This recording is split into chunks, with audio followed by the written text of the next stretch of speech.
नमस्कार, आप देख रहे हैं केटीजी समाचार। मैं हूं साक्षी गोपाल। आपकी बात हमारा साथ। शिवसेना ने कोविड-19 का पालन कर मनाई भगवान परशुराम जी की जन्म जयंती। शिवसेना जिला इकाई द्वारा कोरोना काल के दौरान कोविड के नियमों का पालन करते हुए प्रतिभक्त परशुराम जी एवं विष्णु भगवान के छठे अवतार महर्षि पिता जगदम्बनी माता रेणुका के पांचवें पुत्र भगवान परशुराम जी का मनाया जन्म जयंती। इस बीच शिवसेना जिला अध्यक्ष विवेक पांडे जी ने जानकारी दी कि कोविड-19 के नियमों का सख्ती से पालन करते हुए घर में रहकर परम शिव भक्त भगवान परशुराम जी की जयंती मनाई। श्री पांडे जी ने कहा कि भगवान परशुराम का जन्म मध्य प्रदेश के इंदौर जिले में ग्राम मानपुर के जनापाव पर्वत में विष्णु भगवान के छठे अवतार के रूप में पृथ्वी पर हो रहे अत्याचार को खत्म करने के लिए जन्म हुआ था।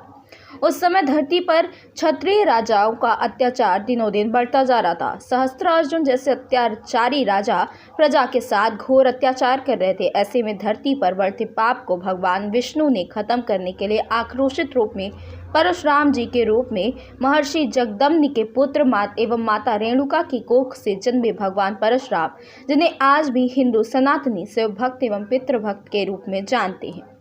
देखिए हमारी ये रिपोर्ट। द्वारा भगवान परशुराम की जन्म जयंती मनाई गई। आप युवाओं को क्या संदेश देना चाहते हैं? पहले तो भगवान परशुराम जी के चरणों में सत सत नमन। पिता जमदग्नि थी, माता रेणुका के पुत्र पांचवें पुत्र के रूप में, विष्णु भगवान के छठे अवतार के रूप में इस धरती पर अत्याचार हो रहे अत्याचार को खत्म करने के लिए भगवान परशुराम का जन्म हुआ।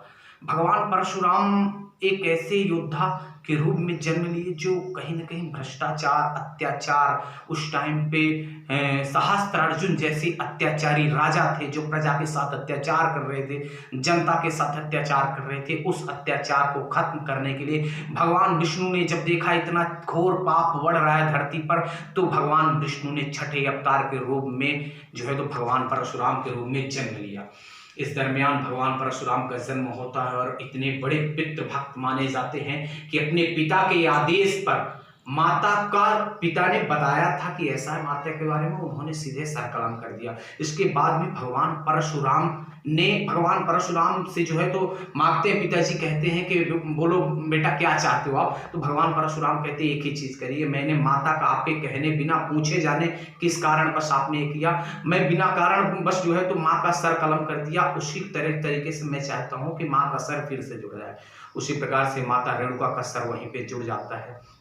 चूंकि ये सारी कहा जाए तो भगवान परशुराम से जुड़ी हुई कहानियां थी।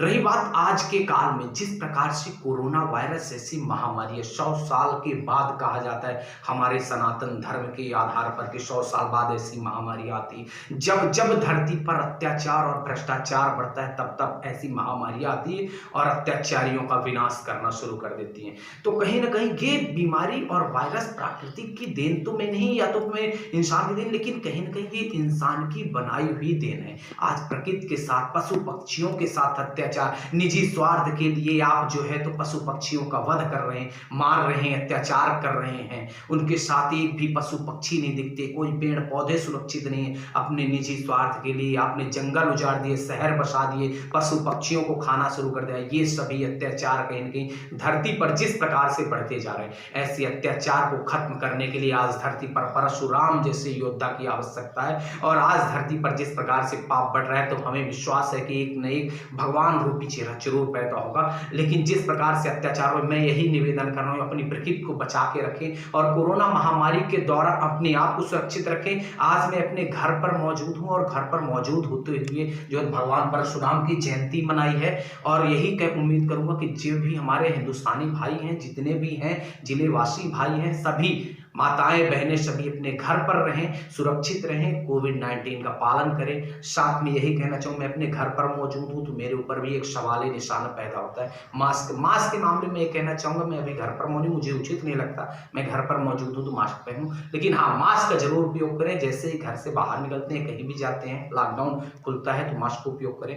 कोरोना वायरस से बचें, संयम सुरक्षा आपके हाथ में है। बाकी भगवान ऊपर वाले से बढ़कर जिंदगी लेना देना उनका काम है, उनसे बढ़कर इस धरती धरती पर कोई नहीं है। भगवान परशुराम की आज कमियां खल रही, भगवान परशुराम दिल में बसे हैं। इस कलयुग में हो रहे अत्याचार के खिलाफ हमें पूर्ण विश्वास है भगवान परशुराम जन्म लेंगे। ऐसे महान योद्धा, महान पराक्रमी ब्राह्मण भगवान परशुराम जी के चरणों में सत सत नमन है। भगवान परशुराम की जय हो।